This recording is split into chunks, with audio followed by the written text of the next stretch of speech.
Hi, so I'm still looking at longwave and comparing the performance of the Elad FDM DUO to the SRRPlay RSPdx.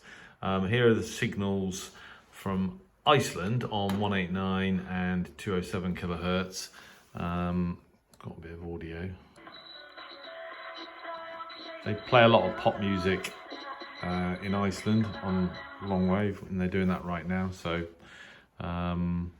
I don't want to let that play for too long because YouTube tends not to like it. So if we look at the signal on 189 kilohertz in particular, so on the Elad, we are looking at about 10/9 in terms of signal strength, and the signal's actually peaking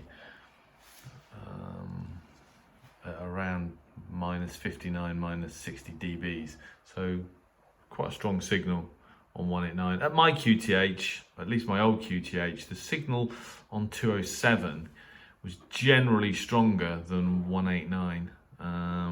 Tonight, the signal on 207 is only slightly stronger.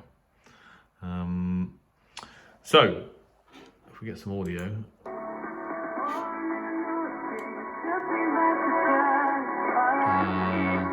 Audio filter bandwidth of about just over 4.5 kilohertz. You know, that's a pretty nice signal on the Elad from Iceland.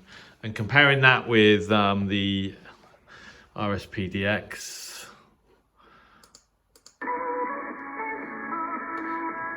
I mean, I would argue that's equally good in terms of audio. Also reading 10/9 in signal strength.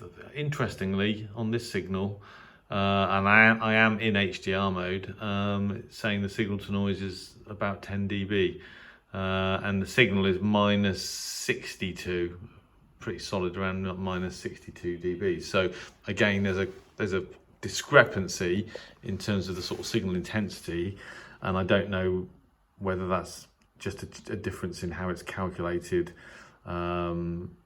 with the SDR Uno software versus the Elad software, but that sort of delta in terms of signal strength remains the same on this signal as it did on Antenna Satellite on 153 kilohertz. So I think, again, overall the conclusion is that in terms of real world listening, there's basically nothing between these two receivers other than price, of course. On longwave, it would appear that their performance is equivalent.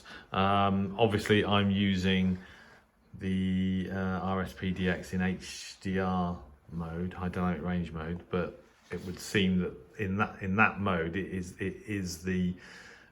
a match for the Elad, which, as I said in my previous video, is about 4 times as expensive. I haven't used the Elad in standalone mode for a long time, and I'd forgotten how poor the kind of built-in speaker is. It's very, very tinny for a device that cost that much money about 3 or 4 years ago. So there you go. That's longwave. So longwave performance, I think the conclusion is there's nothing to split these two receivers. I might have one more go at trying to find some difference in performance other than the reported numbers on the software, but I think right now you're looking at basically almost identical performance. Okay, well, I hope that was useful. Thanks for watching.